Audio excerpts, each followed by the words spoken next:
அதாவது Vijay versus Stalin sir.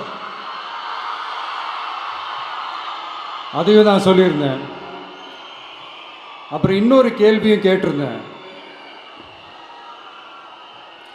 இது தமிழ்நாடு சட்டசபைக்கான ஒரு தேர்தல். இதை ஏன் தமிழ்நாட்டுக்கும் டெல்லிக்குமான ஒரு எலெக்ஷன் சொல்கிறீங்க அப்படின்னு நான் கேட்டிருந்தேன். உடனே விஜய் பாஜகவுக்காக பேசுகிறாரு அப்படின்லாம் திருச்சி பேச ஆரம்பிச்சிட்டாங்க.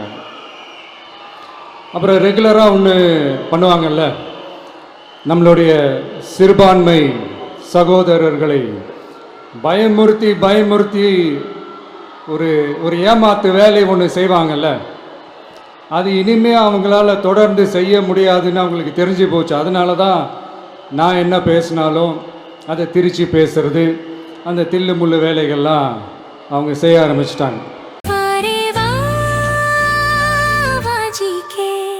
Dr. Srivarma's Magic Care, his wellness for her happiness.